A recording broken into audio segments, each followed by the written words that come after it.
Priyanka. I'm Carla Renata, the Curvy Film Critic. I'm interviewing you for Cherry Picks. I'm digging the background.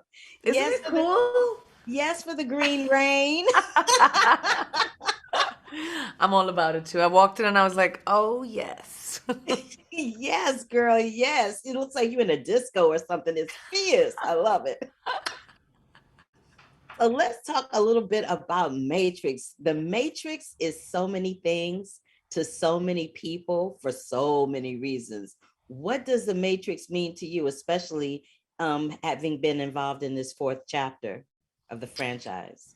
Well, first of all, I think that when The Matrix came out, late 90s, it shifted culture.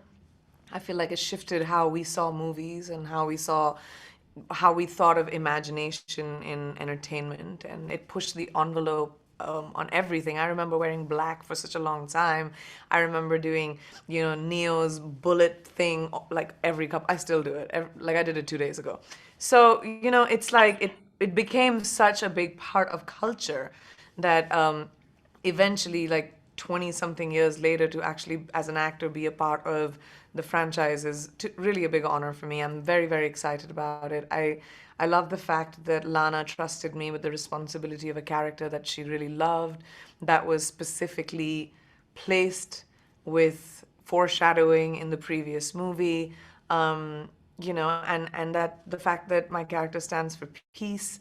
It's just so wonderful to be able to work with everyone that I have and to be a part of such a legacy project. I love watching you do dramas. You're so good at it. I remember when you had that TV series a little while Yeah. ago where you starred in with Anjanou Ellis. Yeah. Y'all were so good on that. I was so sad when it got canceled, but that's a whole Oh, conversation. um, how awesome it. Well, wait, let me flip back for a minute. What does your husband have to say when you break out in that bullet move?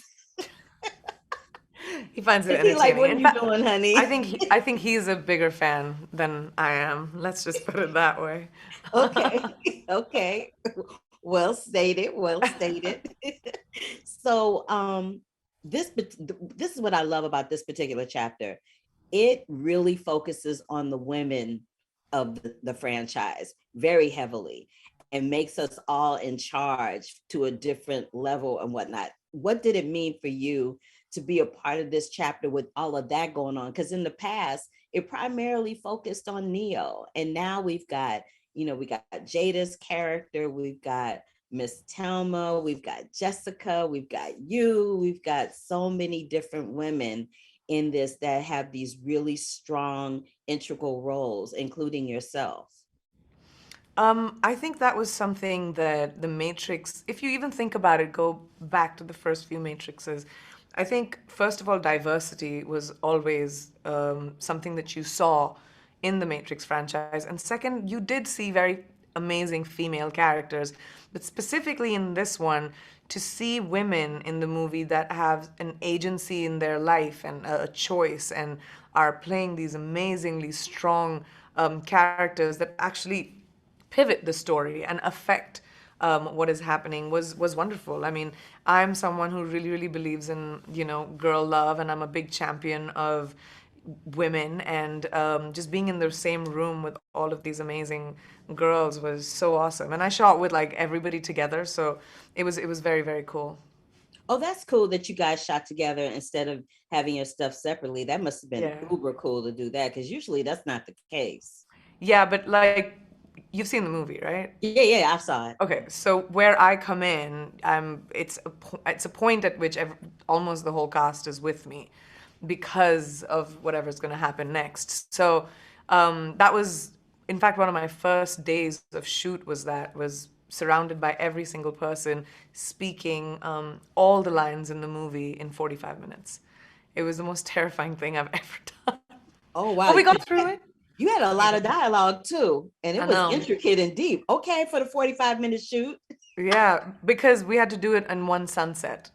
Lana wanted to shoot it in this beautiful sunset, perfect light in San Francisco. So it gave me just about 45 minutes to get it all out. Wow, that's impressive. But I'm Yeah, not it's kind of surprised by hard. that because you roll like that. You're that kind of doll. And if anybody could bust that out in 45 minutes, it would be you, Miss Priyanka. Yes, it Thank would you. I be. do like being prepared. I do. Listen, I've seen you. I've seen your work. I've seen just about everything you've done. You're always prepared, and it's always a pleasure to see you on screen. I want to Thank talk to you. you about this ideology in the film about loss and grief. And, we're living in a new age of what that means and how that has evolved as a result of COVID, right?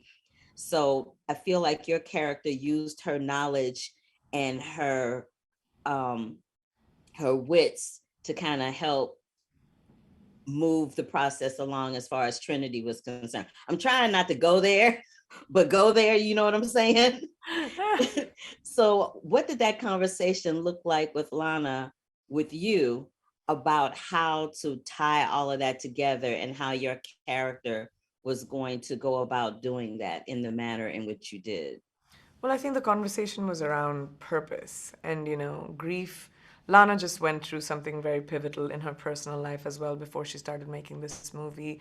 I think all of us have, in one way or form, dealt with grief and loss in our lives. And I think what we talked about was sort of channeling that and thinking about how grief can be turned into a purpose. And for my character, the grief and loss of people that she had lost before, she turned that into her purpose, and she waited for that moment her whole life. How have you, in Priyanka's life, how have you turned grief into purpose for yourself? Because that's a powerful statement, and it's really difficult to do. It is. I lost my father in 2013, and I remember I was on a movie at that time, and sets were up, um, and after he passed, I went back to work 4 days later because, that was my purpose. My job is my purpose. Creating my art is my purpose and my commitment. My father was a military man, and for him, he always said, your commitment has to be, your word has to be your bond, and you stand by that. And somehow I gave so much of my grief, and I was very close to my father. I gave so much of my grief and what I felt into the work that I was doing, and it just drove me in such a big way to just find what my purpose in my life would be, because life is short. And I think that's what it is. It's not, I don't mean that, grief becomes a companion. Grief doesn't really go away. It sort of changes, and it becomes something that hangs out with you all day, or there'll be days when it doesn't even come out, but it's always around. So I think I made peace with the fact that I wasn't waiting for one day to wake up and forget about what I felt, but instead let it walk with me as a companion. And I think that's what helped me channel my grief into purpose. Well, I want to thank you so much for sharing that with me. And my prayers and love are with you regarding the loss of your dad. I know that was an insurmountable loss in your life. But like you said, it walks with you in everything that you do, everywhere you go. And part of him will always be with you. So, having Thank said you. that, thank you, Priyanka, for your time. And I'm waiting for people to see the film. I thought it was bomb. And I thought you Yay! were bombing it. Thank you so much. That means so much to me.